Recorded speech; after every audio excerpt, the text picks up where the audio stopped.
Hey everyone, welcome back to the channel. Today, I want to talk about something a little bit tangential to what I usually talk about around DCFs and kind of value investing, but I think it's still a very important topic to be discussed and for people to have kind of a good understanding of, and that is compound interest. So this is something Warren Buffett has regarded it as the eighth wonder of the world, and it really is. It's pretty amazing, actually.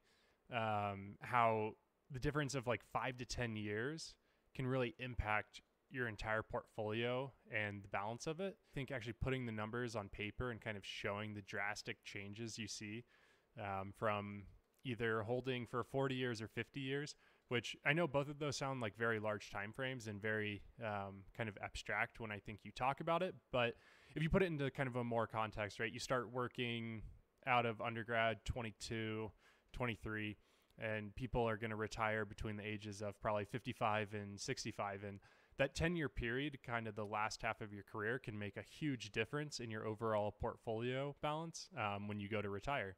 So let me hop over into an Excel spreadsheet and I'll show you exactly what I'm talking about here.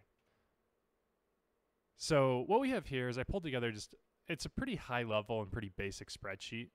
I'll walk you through it real quick and then I'll just kind of show you how we can tweak some of these things and see the different values we get. So the first thing, enter your current age. So what we're going to do here is I'm going to take myself as an example. So I'm 30, right? So current age 30, retirement age 65. Initial contribution, how much do you think you can contribute annually to your 401k or to your brokerage or, whatever investment vehicle we're talking about here. So let's just use, I think like the IRS is $19,500 for 401k contributions. And then we'll just say annually you're going to contribute $19,500 as well. There's a contribution increase if you're going to increase your annual contribution. And then the expected annual return. So the S&P 500 has historically returned 10.5%. Now, I know there's probably a little bit of like, well, what does that mean? I've heard it only returned 7% or 8%.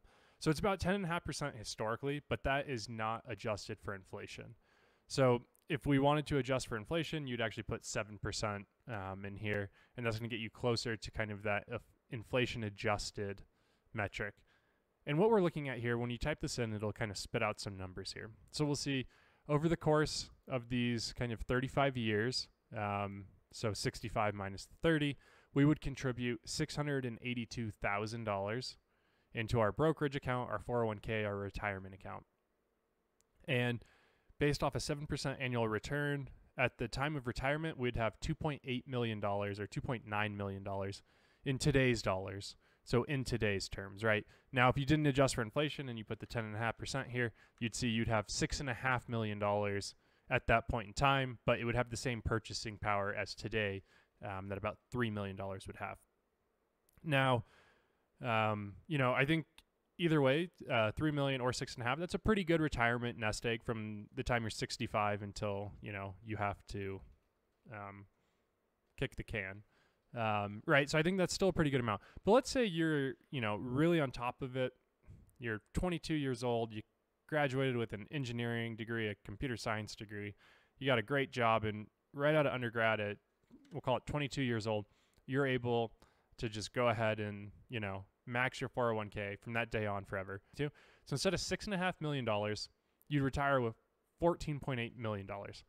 So 8 more years of contributions and 8 more years of growth, basically, over doubled, right? So you go from 6.5 to 14.8, over doubled your retirement.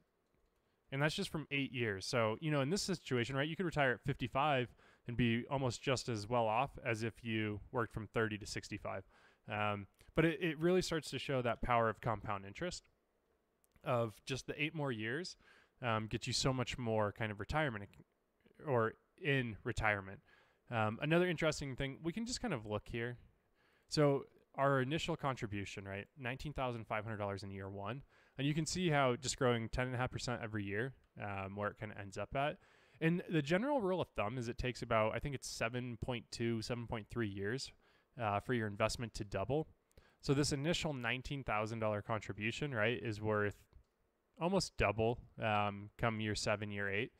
But if we go all the way to the end here at the age of 65 when we go to retire, right, that initial $19,000 becomes $1.3 million in 43 years.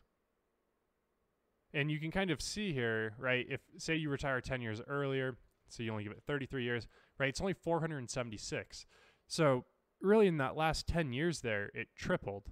And right, you can go back, if you go back another 10 years to 23, right, you know, it triples in that time frame as well, in the absolute dollar value. But it's, you know, every year you can add on for the compound to continue. It's that incremental growth is just so incredible because the base has gotten so large over time from that compound interest. Basically what it is, right, if we think about it, in year 1 you have $19,500. That grows 10.5%. Now you have $21,000. But now that additional, call it $1,000, or $2,000 actually, that you gained from the market appreciation is going to grow as well. So now that $2,000 is going to earn you another 10%. So now you're not just going to grow 2,000, you're going to grow 2,200, right? So it's kind of that idea here of, as your gains continue to gain over time, it just gets so large when you have enough time in the market. And if we think about someone like Warren Buffett, right? Let's say he started at 22, 23, right? Probably finished undergrad, started his little investment firm. And how old is Warren Buffett today? I think he's like 85, right? So even if he only, you know, invested $19,500 a year in his own personal retirement, he would be worth $110 million today because he's still working at the age of 85. And, you know what I mean? That's just kind of mind-boggling. And obviously he probably started with a couple $1 million of capital, right? And if you start with a couple $1 million of capital, keep investing it, right, you become a billionaire, which he replicated. So, you know, I think it's pretty crazy when you put these numbers into perspective of how much time really plays into your ability to grow these contributions and to have them really start compounding on top of themselves. And, you know, I think it's not going to happen right away. And I think let's take an example of, let's say you're 30, you're going to retire at 65, and you only got $10,000 a year that you can put in, right? Even that, while it doesn't sound like a lot, you only put in $350,000, but over the course of your career, you're going to end up with 3.6. Now, obviously that's in kind of non-inflation adjusted dollars, adjusted for inflation, $1.5 million. That's not bad. You're still getting almost a 5 times return on your investment. And, you know, I think it's one of these things that's not talked about enough, is just kind of time in the market is what allows your kind of portfolio to grow and really take off regardless of what you're invested in. As long as you're well diversified and you don't have any large single concentrated bets that are going to tank your portfolio, it's pretty hard to not succeed if you're in this for a 30 plus time frame. So thanks for tuning in. Let me know if you have any questions or comments and I'll get back to you. Thanks so much.